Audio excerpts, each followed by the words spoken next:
You are listening to the Football Diehards podcast with your hosts, Justin Lonero and Bob Harris, sponsored by DraftKings. Sign up now using promo code DIEHARDS, DIEHARDS. Make a first-time $5 deposit, and you'll receive a free $3 ticket. Hello and welcome to the Football Diehards podcast. I'm your host, Justin Lonero, along with my co-hosts, as always, Mr. Kyle Dvorchak, Mr. Bob Harris. Gentlemen, it is late March, a lot of moving and shaking. Missed the NFL already, but it's 365, like you say, religiously, Bob. What's good in Albuquerque, New Mexico tonight, sir? It's a joyously snowy evening this Wednesday, or somewhat snowy and windy. I feel like I'm on the plains of Wyoming. All I need is a bison come rambling by. But other than that, everything's all good here. Kyle, tell me how things are there, and if it's not fantastic, lie and say it is. Yeah, I've been trying to keep busy. I've been getting into hockey. Hockey's a really cool sport. Look at you go. DFS hockey. Correct? Yeah, the gambling aspect. Like I got to get a little action down. It's not just that I'm here for the love of the game. I think it's a very cool sport. It's very fun to watch. Not quite for the first time, but close enough to the first time. But it's not bad to get the action down. I'll be at, I don't know if it's actually going to be a live final this year, but I'll be at the NHL live final for DraftKings as of a few days ago. Look at you go. All about that hockey action. Wait, what do you mean? You want a ticket? Is that what you're saying? Yeah, I want a ticket to the live final May 1st. It's the weekend of the draft. It is no way. Yeah. Are you growing a playoff beard though? Or I guess the real question, can you grow a playoff beard? I can grow a pretty mean beard. I get I gotta trim it. I get neck scruff before I get a ton of bushy long.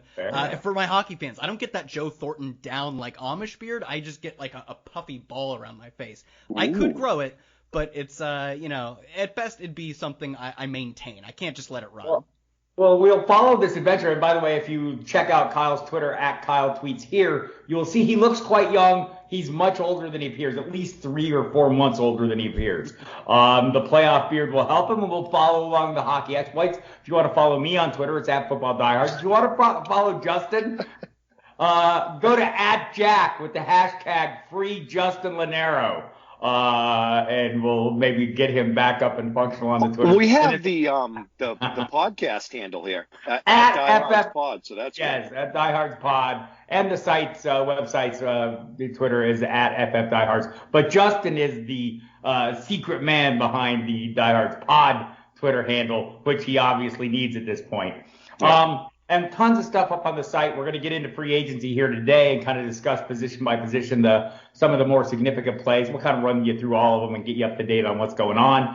It will be an ongoing situation. This is Wednesday afternoon, the 24th, or early evening. So there will be things still going on. It was a fairly busy day today, so we'll roll through that. But also you can hit the website in the upper or left-hand corner of the page. There's a link to the free agent tracking page, where we have all the moves. You'll find Kyle has a free agency reactions part 1, which hints that a part other is coming undoubtedly soon. Evan Tarciano's NFL free agency takeaway is also available. John Bob has all his rookie stuff up as well. His quarterbacks, running backs, wide receivers, tight end profiles are available on the main page of the site. So with that, we'd be remiss if we didn't touch on the big news. The ongoing drama was Deshaun Watson already.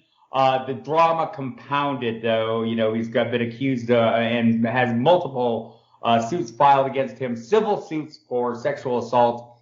Apparently, a large number of masseuses say he has acted inappropriately. The last I looked, which was late yesterday, was 16 lawsuits have been filed, all by the same attorney, which I find a little fishy. There's no other attorneys out there, but nonetheless, these are to be, clearly being taken seriously. The league is investigating. They have informed Watson they are investigating. And his attorney, Rusty Hardin, who's a pretty prominent defense attorney who defended Roger Clemens and others, is taking the case and they've denied all the accusations. And he's, in fact, suggested one of the accusers of Watson in the lawsuits. They're all filed as Jane Doe, so it's hard to know who they are.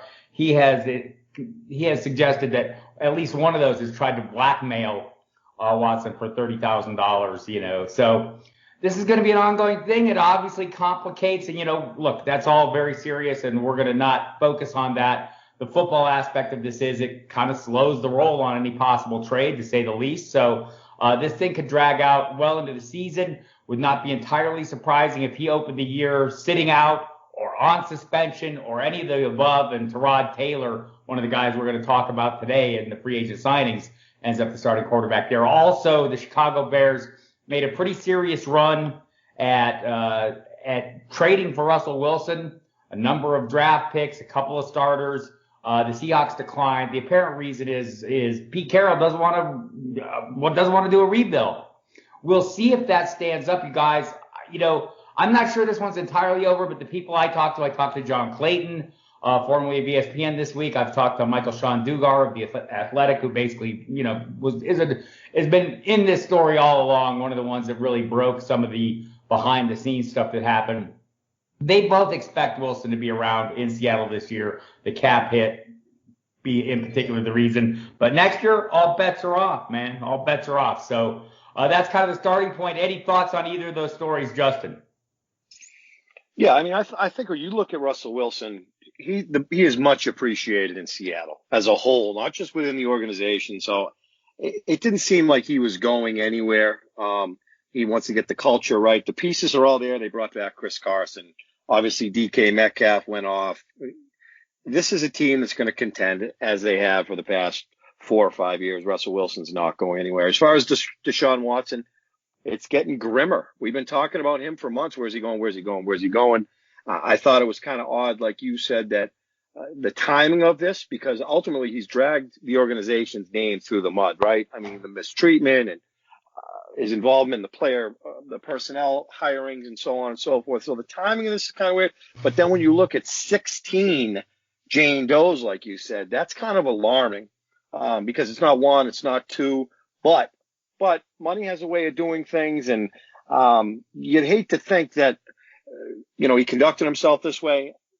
I agree with you. It wouldn't surprise me in the least bit if this kid is disciplined, if some of this stuff is true. And he sits out for a little bit. But as far as any movement in him relocating, that has yet to be seen. I would imagine that there are a handful of teams that would still do anything to acquire him, though, regardless. Yeah, I agree with that. Kyle, any thoughts on your end there? Yeah, in terms of previously the Russell Wilson stuff, I really can't see him leaving.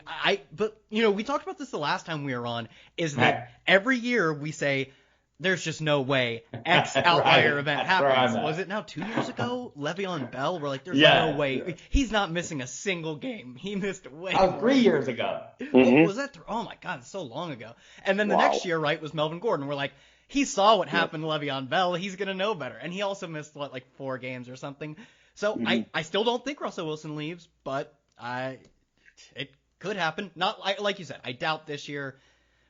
It's still even possible, though. I don't think so, but don't come at me if I'm wrong, because I fully admit I could be wrong. I could totally be wrong. That's totally how I feel about this. But just for the record, I thought Michael Sean Dugar had a really good view of this. It was basically, he thinks it's almost certain Russell Wilson remains a Seahawk next year. He thinks the percentage, he put the percentage, though, that Wilson and Carroll are both with the team in 2022 at 2%. He says I like that. That is that's a way better way to frame it. Good hedge. It's really smart, because I do think man, this team has just run so backwards when you think about they have Russell freaking Wilson, and it was Schottenheimer's adaptability early in the season that actually I don't give him a lot of credit for what he did in Seattle. He made that offense look as good as it could be for 8 weeks, and then the wheels came off. Russ didn't play his best football in the second half of the season, but he wasn't really set up to do so either. So it does seem like we could very much be headed towards a very specific Pete Carroll, Russell Wilson battle. So that would be fun. As our friend Marcus Grant from NFL Network told me Saturday night, Russ wants to cook. Pete Carroll likes to go to the drive-thru. So, at some point, there's going to be an issue. So let's dive into free agency, guys. We're going to go position by position. Quarterbacks, of course, Dak Prescott re-signing with the Cowboys, huge move. Jameis Winston, a little bit surprising to me that other people didn't make a serious run at him. Re-signs with the Saints. Ryan Fitzpatrick goes to the football team. interesting move there. Andy Dalton to the Bears once they came up short on the Russell Wilson sweepstakes. And by the way, they met like in Fargo, the GMs, John Schneider and Ryan Pace, after the Trey Lance pro day, and tried to hash it out, and it didn't work out. I thought that was interesting. Mitchell Trubisky moves on to the Bills. Great backup, I think, for a cheap price for Josh Allen. Cam Newton, of course, remains with the Patriots. We talked about that. I mentioned Tyrod Taylor signs with the Texans. They also traded for Ryan Finley. Jacoby Brissett goes to Miami. No real threat to Tua Tagovailoa, in my estimation. C.J. Beathard signed today with the Jaguars as a backup. Seems like Gardner Minshew will be moving on. Could he be the Bears' answer? Not named Andy Dalton. I don't know. How bad is Andy Dalton, Kyle? And also, what of these moves have your attention? So how Andy Dalton's not bad. He's just not good. He's the most vanilla guy ever. Like he got his team to the playoffs, 3 or 4 straight years. They obviously didn't win any of those playoff games. He's not bad. He's just not good. And we saw like Mitch Trubisky sometimes also played like that, especially if he wasn't great as a passer. His legs sometimes helped put him into that not bad, not good stratosphere. I think Andy Dalton is certainly above Mitchell Trubisky, but like the Bears weren't particularly close to winning the Super Bowl last year. They were good, but they weren't that good. I don't think they're the difference between Trubisky and Dalton away from winning the Super Bowl, making the Super Bowl, even making the NFC Championship. So I don't know. It seems like a team that's treading water, which is just often the case with Andy Dalton teams. That's just what he is. It's not bad. It's just like, who cares, man? Like, why aren't you shooting for the moon? Like there are teams out there that the Bears are just not going to beat with Andy Dalton. And a move that surprised me, like the move itself doesn't pique my interest, but the implications do, is Joe Flacco signing with the Eagles. Yes. Not because Joe Flacco means anything, but we saw it last year. Joe Flacco was just honestly a like mid to low end backup for Sam Darnold. Like there was never any point where you got the Ryan Fitzpatrick Tua dynamic of, do we keep the rustic veteran in, or do we try and get our young players some reps? Sam Darnold, healthy, was always going to be the starter, and I'm just going to transfer that mentality to Philly. Jalen Hurts is almost without a doubt, I think, this team's starter, at least for a year. I don't know how well it goes, but I just really not only want to see it from a greedy fantasy perspective, like I want to see 16 games of Jalen Hurts, but I also think he could be successful. I'm not sure if they're going to put him in a position to succeed, but this tells me that they at least are going to put him in a position to start football games, and that's really what I want. I just don't want them to draft a quarterback. This tells me they're probably not. I don't think so, at least. So I think it's wheels up on Jalen Hurts. It's going man, if he can be somewhat close to his accurate, he was really accurate in college. If he can be somewhat close to that accurate, we just know his legs are like, they're Lamar Jackson, Kyler Murray level. They're in that tier, and it's like 4 guys in that tier. So I'm really excited for what we can see from him, and the Joe Flacco signing tells me a little bit more about that specifically. Nothing to do actually with Joe Flacco. Yeah, Joe Flacco, who will earn more guaranteed money this year than Jalen Hurts will as well. Always interesting. That shows the benefit of having a quarterback on that rookie contract, right? That the backup quarterback market is better than a lot of positions like running backs. We'll talk about that. So Justin, what moves really pique your interest, and why isn't it Ryan Fitzpatrick signing with the football team? Oh, it is Ryan Fitzpatrick, and definitely from a fantasy angle, right? We love that, and we're going to love it in DraftKings. I mean, he's witty. He's a gunslinger. I mean, this is what we want to see. I mean, they went out, they grabbed Curtis Samuel for around 13 a year. What is it, or 11, between 11 and 13 a year? Take a little bit of pressure off of Terry McLaurin there. So the pieces are there. Logan Thomas is a top 5 or 6 tight end. We know what Ryan Fitzpatrick's going to do, and he's going to bring some spunk to a division that's winnable by any of these teams. As far as I'm concerned, they're all spending money and they're all trying to get better. I absolutely adore it, particularly because of the Curtis Samuel signing to pair with him, given his versatility. I like the idea that we're going to see a Dallas Cowboys team, permitting Dak Prescott is 100% healthy. There's got to be intrigue, as fans, as fantasy players, to see him with that cast of wide receivers, and obviously Ezekiel Elliott there. So it's going to be a stark contrast between what we saw with the Cowboys in 2020 with Andy Dalton and Dak Prescott with CeeDee Lamb, Gallup, and obviously Amari Cooper. So really interesting to see. I'll have a ton of Dak Prescott in best balls and probably season-long leagues on the cheap. And then Ryan Fitzpatrick, we know how this story goes. And, on DraftKings, there's going to be weeks where we get them on the cheap with Terry McLaurin and they go off because that's what Fitz does. So as far as the Daltons of the world, I mean, it's really, when you look at the Chicago Bears offense, like there were moments last year where it was like, oh my God, this is the worst thing I've ever seen. I cannot envision it getting any better with Andy Dalton. Your heart has to break for Allen Robinson, who was tagged. So as far as quarterback proof, we've talked about this. Yeah, he's played with worse.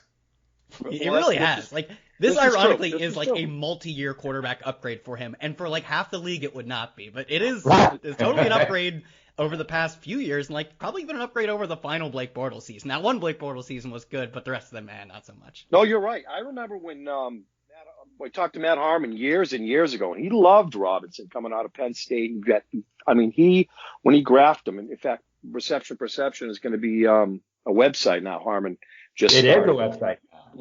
Loved him, and you guys are absolutely right. I mean, he shined with Blake Bortles. He shined last year, so yeah, you're right. It's probably going to be about 160, 170 targets for A-Rob, but to his detriment, the numbers will probably be there. As far as Tyrod Taylor, man, you hate to imagine Tyrod Taylor being the starter week 1 in Houston, but the way things are trending today, it very well could be. So definitely interested to see what Dak Prescott can do with this cast.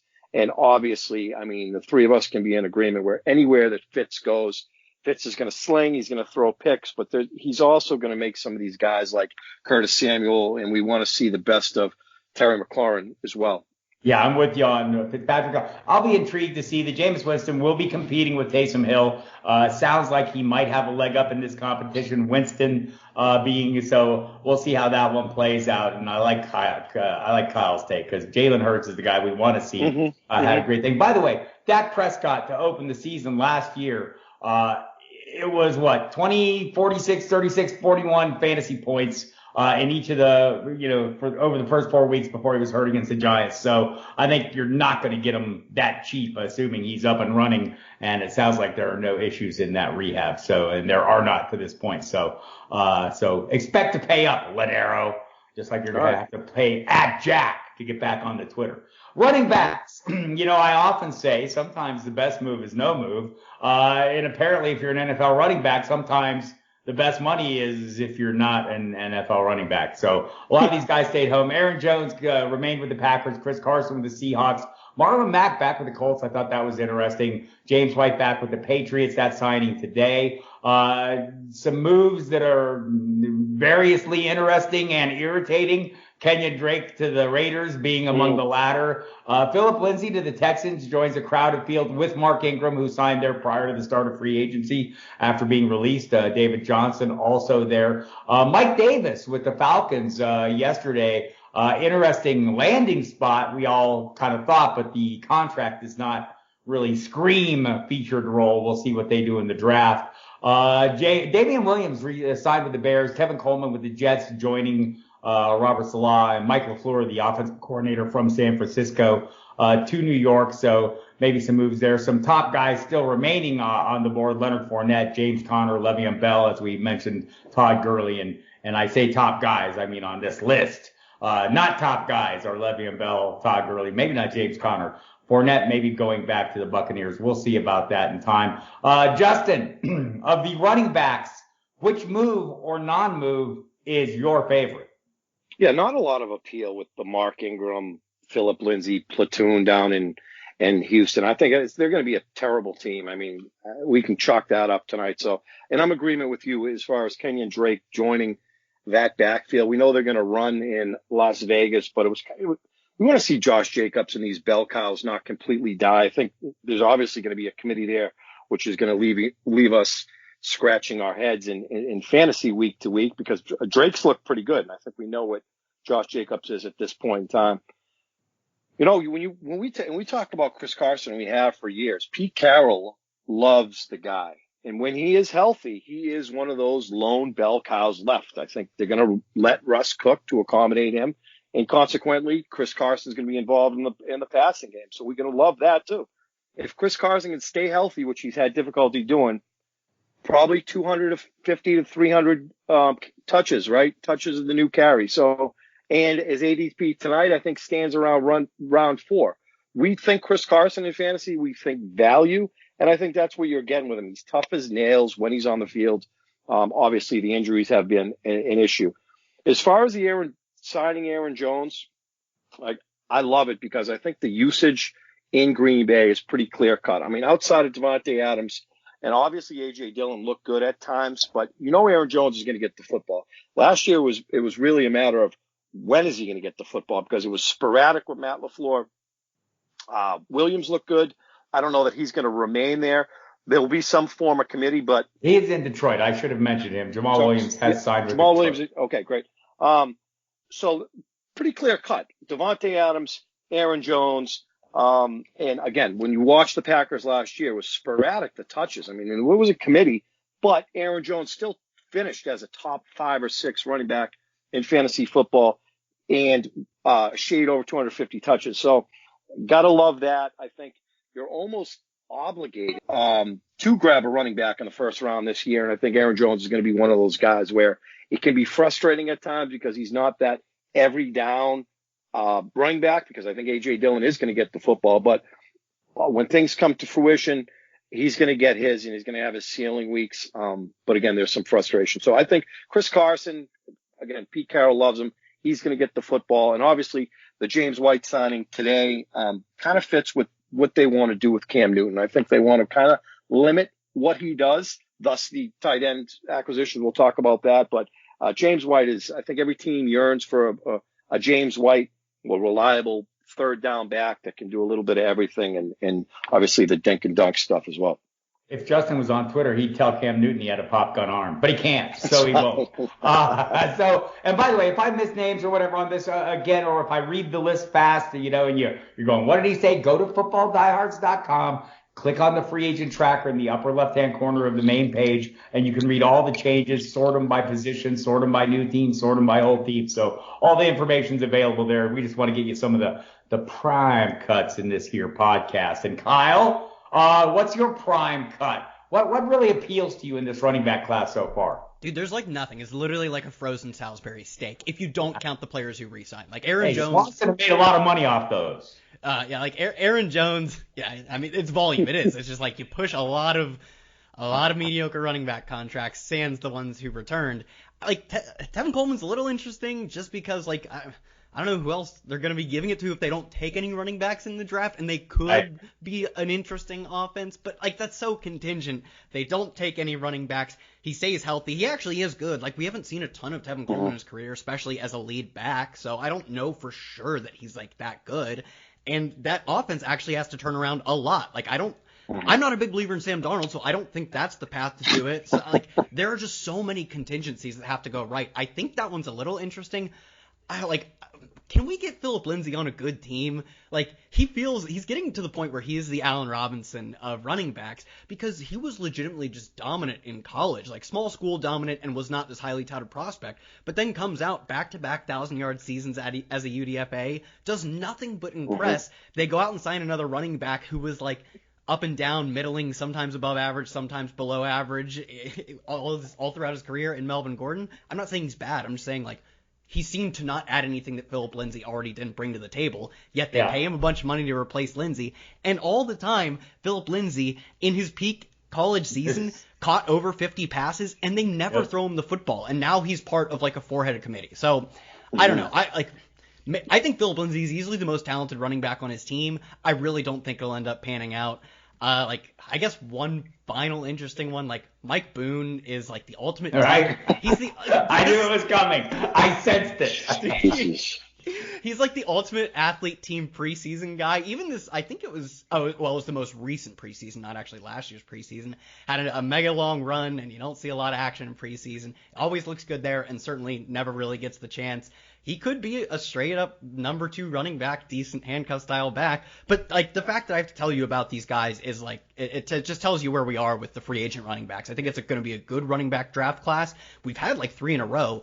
If your running back is over, like, 20, I don't know, if he's over 26 years old, I really am struggling to get interested in him.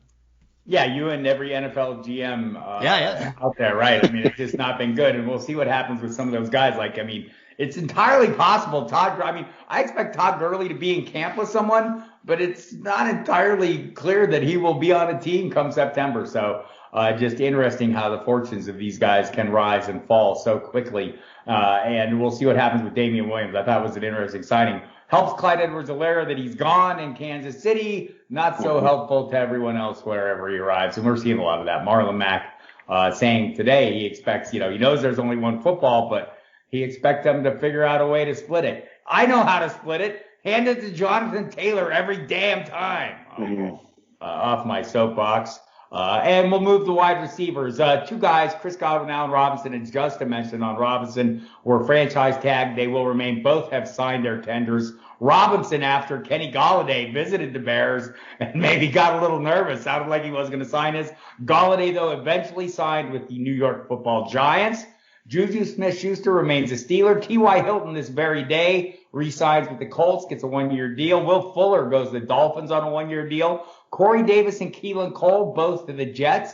Will be interesting to see who their quarterback is and if Corey Davis is really a wide receiver one. Marvin Jones Jr. joins DJ Chark, Laviska Shenault, Colin Johnson in Jacksonville, where they will play with one Trevor Lawrence, barring some kind of unforeseen bizarro tactic by Bill Belichick to steal him. Okay, not going to happen, but I'm still playing it out. Curtis Samuel, as Justin mentioned, signs with the football team, a guy that really everyone had their eye on. Nelson Aguilar, Kendrick Bourne, both to the Patriots.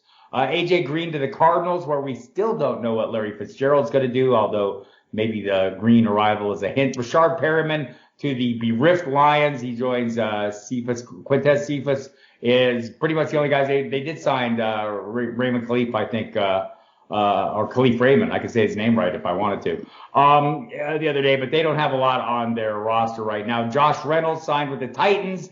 To fill that void in Los Angeles, Desean Jackson signs with the Rams.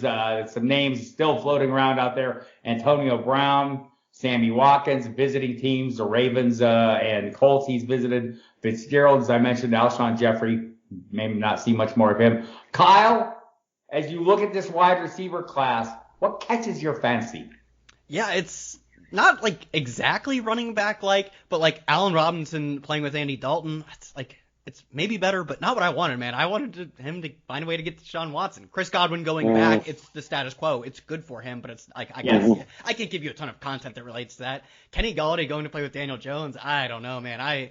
Daniel Jones, we don't see quarterbacks like Daniel Jones turn into this year's Josh Allen very often. It just doesn't happen, so that's not incredibly exciting.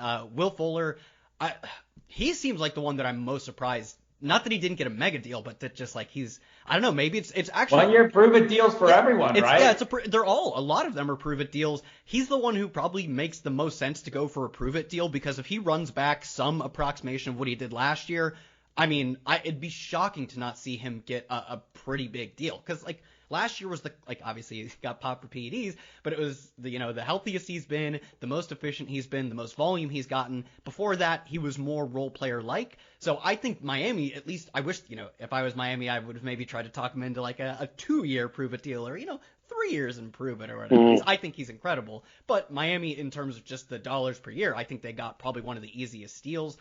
Juju going back isn't the most exciting. I think the ones that actually excite me more are kind of the deeper down ones. I think Rashard Perriman going to Detroit, they're running laps around the league in air yards and targets left over. That's the only thing they're leading the league in. But boy, they have such a chasm to fill with the losses of Kenny Golladay and Marvin Jones that Rashard Perriman has not been bad the past 2 years. He was not terrible with the Jets, and it's hard to take away much from that team. You were never going to be good with the Jets last year.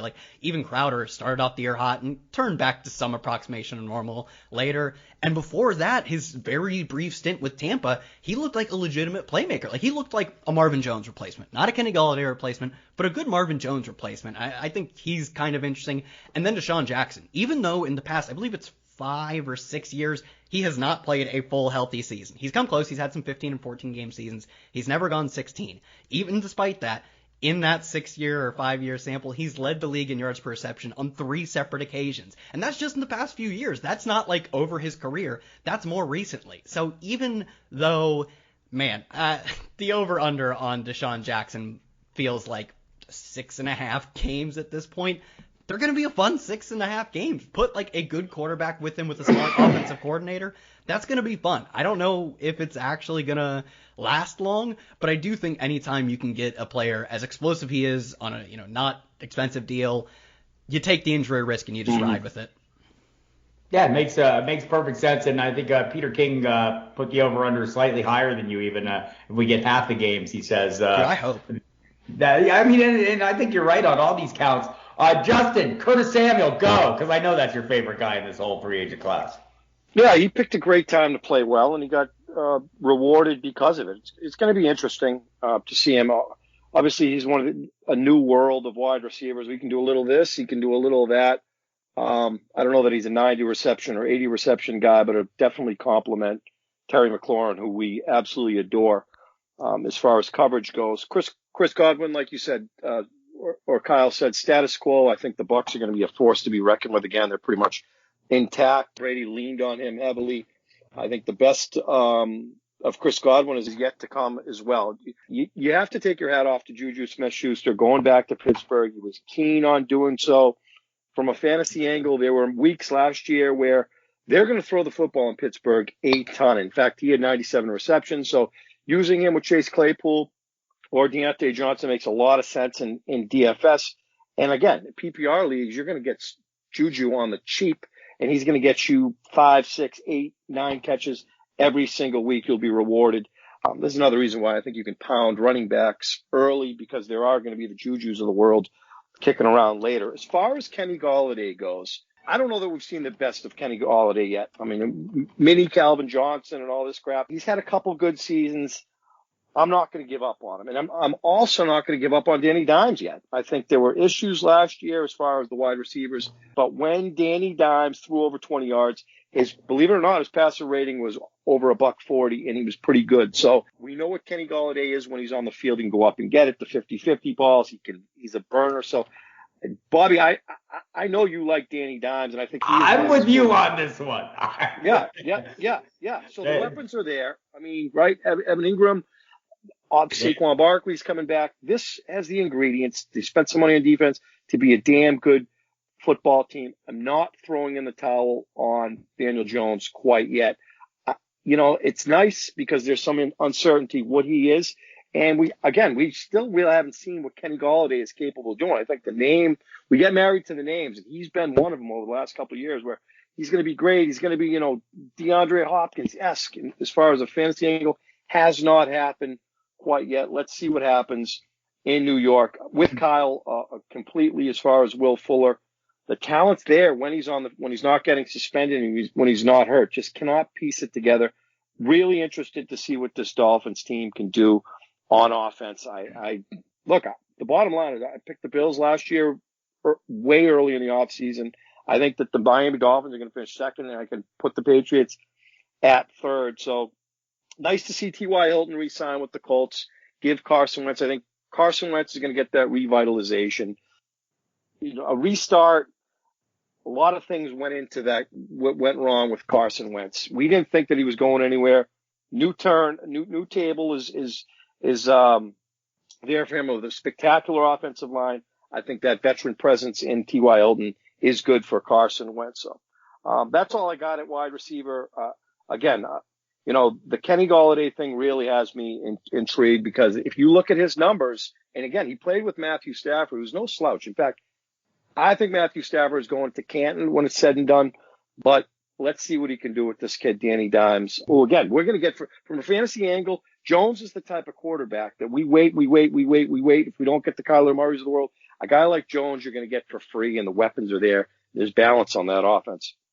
Yeah, so I'm not a big fan of burying the lead, and there were two headlines in here that I think we must return to. Number one being I agree with something with Justin on something, and that something is Danny Dimes, the horror. I might have to rethink my entire position. Also, according to Kyle Dvorchak, if you're not cheating, you're not trying, in his talk on Will Fuller. So we've got that going for us. We'll move on to the tight end position, where the Patriots were the big players. We were very excited when Jonnu Smith was signed by New England right out of the chute. Not so much so the next day when they landed Hunter Henry as well. We'll talk about that. Rob Gronkowski remained with the Buccaneers after some flirtations with his hometown Buffalo Bills, who have a need and have not filled it.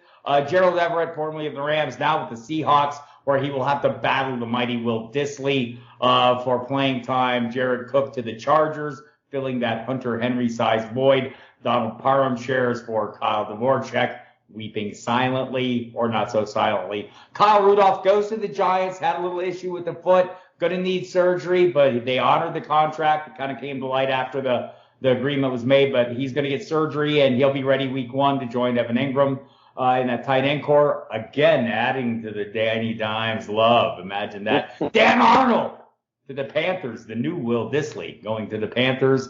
The receiving threat formerly with Arizona, wide receiver converted, wide receiver started with the Saints. Tyler Kroft goes to the Jets, formerly with the Bills. Justin, Patriots, go. Yeah, Cam Newton did a good job of flirting with Bill Belichick this offseason, and they have grown into carrying each other maybe to an uncomfortable level. But it is interesting, this Jonnu Smith, Hunter Henry, they went out, they spend money on these guys. Like Smith was buried behind your boy Delaney Walker, it seemed like, for 5 years in Tennessee. We know what he is. He's a freakish tight end, still young. He's a hybrid. And Hunter Henry, kind of like Will Fuller, like the talent's there when he's on the field. Now, if we go back to vintage Cam Newton, obviously Cam Newton's rushing ability, punched 12 in last year, was his claim to fame in Carolina. But he also leaned on the great Greg Olsen 455 times. I think we can all be in agreement that Cam Newton is not accurate, and there are a lot of deficiencies in his right arm. So by signing Jonnu Smith and signing Hunter Henry, without really addressing wide receiver, which Bill Belichick hasn't been able to identify in a draft in 20 years, which is kind of crazy when you think about it. Leaning on the tight ends. Cam Newton has had success there. I think they want to accommodate him, see what he can do, see how he's recuperated from the COVID. He kind of gets a hall pass because he had COVID. It was his first year in the system, but it makes sense. These two acquisitions are more or less, let's get some big body tight ends in the middle of the field, gobble up the middle of the field, present mismatches for the defense, and not ask a ton of Cam Newton as far as go routes and fly routes to wide receivers up the sideline. So I think that they're going to limit the expectations for Cam Newton. I think they're going to run the football. But these two signings here, in the fact that the money that these two guys got, is a strong indicator that, they're going to lean on Cam Newton's the guy, but they're going to hold him back from how much they expect from him, and these guys are going to be involved. They'll probably both be 50, 60 catch wide receivers, which fall smack dab in the middle of the sea of mediocrity. One of these guys will be a tight end one in fantasy land, and it'll be interesting in DFS and see how it shakes out. And so Cam Newton, we're not going to see week 2 Cam Newton, you're saying, last year, the guy we saw in Seattle. I keep going back and forth. Just a little side note on Cam Newton. The Patriots, aside from letting Tom Brady move on, generally make pretty good decisions from a football standpoint. Unless they're drafting wide receivers, they can't hit the broadside of a barn. But you wonder if they had to see something, and maybe they're just, realizing the COVID, kind of slowed him down there for a few weeks, and maybe beyond, more so than we realized, learning the offense in a unique offseason situation without a lot of time. Maybe they see some more there than we see there, and they're around him every day and we're not. So I'm going to give them a little bit of the benefit of the doubt on Cam, and meanwhile I'll watch for them to make a huge move come draft day that may make it all moot. Kyle, the tight end that interests you the most that has made the move so far this week, the last 2 weeks? There's no one. It is bad because I actually don't even think we'll get a tight end one out of the New England system. I'm assuming they go. I'm not seeing the Trevor Lawrence. You don't have to do much. Now. Jason Witten last year was a tight end one. He was just top 12. No, he wasn't. That cannot be true. 2 years ago. 2 years ago. Jason 2 years ago, he was in the Monday Night Football booth. No. Well, maybe. Okay, 9 years ago. 9 years ago. 9 years ago. 50 catches is good enough. 50 catches is good as Tunyon was tight end 3 last year. He scored like 12 touchdowns. He was touched on a bit, but it does not. The point is, does not take much to be a tight end one in fantasy football. But if you're 55 catches, 600 yards, 6 touchdowns, you're in. Sign me up. Dude, they're not going to throw free. that many times. They signed 2 right tackles to play tight end. Like, this is... I got you. Like, they... Clean up on Isle Witten. He played 2019. He went back to Dallas after the year in the booth. He did catch, how many catches did he have? He had 83 catches, so... No, he didn't. That's not possible. That can't be right. That was 2006. Yeah, he had 63 catches in 2019, though. That's a pretty good number, 83 targets. Had 13 catches last year for the Raiders. So. He's a tight end one. Jason Witten, 47-year-old Jason. Gronk was a tight end one last year on that loaded offense. I mean, it doesn't take much, I guess, is the point. I mean, it's not saying much by saying somebody's going to be a tight end one anymore. I think at tight end, basically, we're taking chances if we're not getting one of the rock solid early guys. We're taking our chances with that on athletes with upside. You know, I joke a lot about Dan Arnold and guys like Will Dissly. Michael Sean Dugar, by the way, totally agrees with me on Dissly. He thinks he will retain the starting job ahead of Everett. But I'll remind you that Sean McVay viewed Everett as that kind of Jordan Reed-like guy who he made good use of during his time and their time together in Washington. Jared Cook does not excite me. How disappointing is it, that landing spot, though, Kyle? I can live with that, though, because it feels like the closest approximation to the Joe Flacco signing. Like, they're not drafting, well, maybe they are, but I don't see them drafting a highly touted tight end. And if you can't beat out Jared Cook at this point, you probably weren't going to happen. Like, I'll take the L on Donald Parham if he can't beat out Jared Cook. Not that Jared Cook's bad, but he's not an immense hurdle. If they had kept Hunter Henry, I'd be saying, we're probably not getting any starts out of him. Like, if you're telling me by week 9, like, Jared Cook is getting healthy scratched, I'm not shocked. Or if he's just playing, like, a blocking down role or something, I'm not shocked. So as far as hurdles to clear, this is livable. If they had, made a splash, or if they make a splash in the draft, that's really when it'll hurt. Like, I can talk myself into Donald Parham now. At some point, there could come a time where I wouldn't be able to talk myself into him, had they kept, Hunter Henry, for example. So, of course. Imagine him not being the new Zach Zenner. They're both so good. The thing is, they're both so good. And now, not even close. So, no, I really love Donald Parham, though. No, I mean, like, in regards to the Patriots tight ends, though, like, they took 2 guys who both just, like, they were one of the run-heaviest teams last year, and they took 2 tight ends who both just happened to be top 10 in run-blocking snaps last year. And I don't think either of them played, like, full season. So, obviously we see them as immense receiving talents, but, like, it doesn't even seem that the Patriots are, like, it would not surprise me that since they're bringing back Cam Newton and they've taken so many shots on expensive running backs over the past, like, first and third round pick, it wouldn't surprise me if they see themselves as a run-heavy team and they see these guys as incredibly talented blockers who can sometimes catch passes, can sometimes be red zone weapons. But, like, the touchdown equity also not incredibly there either, because what do they do when they get in the red zone? They're going to run it with Cam Newton. So I really struggle to see either of them paying off at whatever their ADP is. Like, they're just guys that almost systematically I'm going to be short on. And because I'm not interested in those 2 guys, it leaves free agency so barren. Like, honestly, the best thing I can offer you is, like, Blake Bell with the Chiefs. He's throwing 1 passing touchdown. I don't know when. I don't know how. He's back. Back in Kansas. It'll happen. So there you have it. I think the consensus here would be that free agency, not all that exciting up to this point, which means it probably will not get exciting because the remaining bodies are not incredibly exciting. But we'll see. The NFL will have some surprises for us. We don't know how the Deshaun Watson dramas will fold out, and they are multiple. We'll see what happens with Russell Wilson. The expectation is he remains a Seahawk. But there's some teams out there that really want to bust a move. I keep looking at the Carolina Panthers, where David Tepper, the owner, has made it clear he didn't spend billions of dollars to be 8-8, and he seems to be willing to do just about whatever it takes to make a move at the quarterback position. Sorry, Teddy Bridgewater. It was great knowing you. And it was great talking to you guys again. We'll be back soon. Go to the website if you want to check the full free agent tracker. We have all the moves there for you on a sortable page with links to the various articles regarding the players in question. Kyle's free agency reactions part 1 is up. Part 2 undoubtedly on the way at some point. Evan Tarciano has his free agency takeaways up as well. John Lobb has a ton of contact up. And some other articles, some great articles by Kyle, including one on negative regression candidates for 2024. Don't miss that. So there we have it, guys. By the way, just before we get to the final notes, at Jack, free Justin Lonero is the hashtag to use.